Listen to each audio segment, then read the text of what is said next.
everybody! I'm here today with a driving lesson on left turn versus right turn. I'll be going over what's the difference between the two types of turns.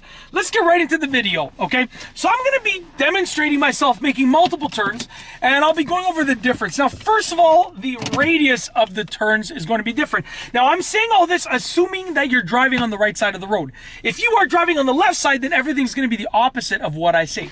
But if you're driving on the right side, the radius is going to be different in the following sense. The right will be tight. That's how I remember it. So basically, when you're making a right-hand turn, because you're starting on the right side of the road, you're ending on the right side of the road, it's going to be a tight turn. Left turns are going to be, generally speaking, much wider. So watch this right turn. I'm going to make a right turn over here. And as I make this right turn, it's going to be quite tight. So it's a tight turn. Okay, a significant amount of turning with the steering wheel. And then with a left turn, it's going to be much looser. So as I make this left turn, it's going to be much wider, I should say. Not looser, but wider. As I make this left turn over here, it's going to be a much wider turn.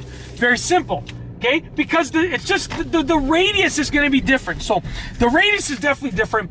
The second difference, which is very obvious, is the steering direction. When I'm turning right, I'm going to be turning my steering wheel towards the right.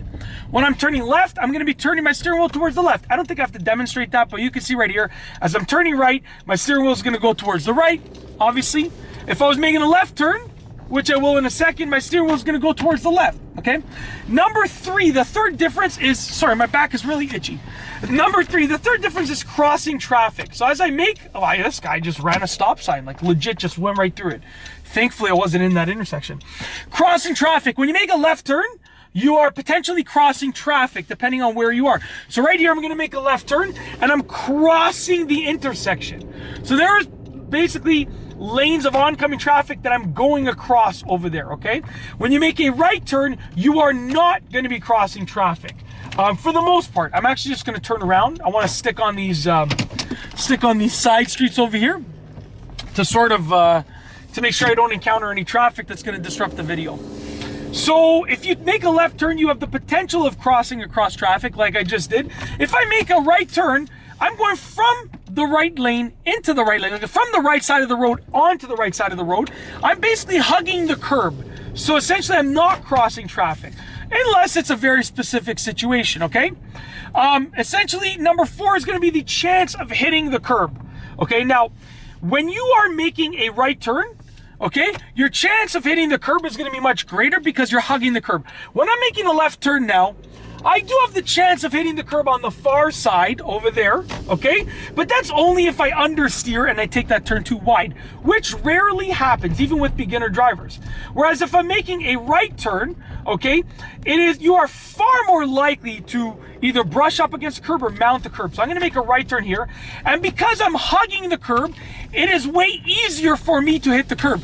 I will tell you, I've hit the curb or mounted a curb, you know, in my younger driving days, like when I first got my license, probably 4 or 5 times. And then I did it, you know, once or twice in parking lots because, you know, I was turning and I didn't notice the curb, the island part went out that far, you know, so, you know, I've probably done it a handful of times in my lifetime. More when I was a younger driver, but even so now, it's still easy to mount the curb. And when you're making a right turn, you're more likely to mount the curb than when you're making a left. It's as simple as that.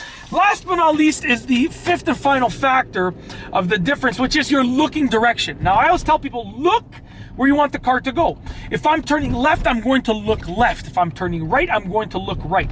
So as I go around this roundabout right here, it's not a roundabout, it's a court, a carousel, whatever you want to call it. I'm going to look right to veer right, and now I'm steering left. So look at where I'm looking. Because I'm making a really, really tight turn, I'm looking left. So obviously, if you're turning right, you're going to look towards the right of the car. If you're turning left, you're going to look towards the left of the car. With regular right and left turns, you know, you're kind of looking in the corner of each direction, right? I'm not looking like this or like this, only because that was a super unbelievably tight turn. I was like turning the car around. But with a regular turn, I'm just looking a little bit to the side. So right now I'm turning left, and as you can see right over here, I'm going to look left right here. Okay, when I look to the side, that was a blind spot check, and then I look basically towards the pillar in either direction. That's how I look for right and left turns. And that's basically it. In this video, I've gone over right turns versus left turns. I've gone over what is the difference. If you like this video, please be sure to give it a thumbs up. Let me know what you think down below as a comment. And of course, be sure to subscribe for more great car and driving videos just like this one. And that's all I have for you today. Thanks for watching.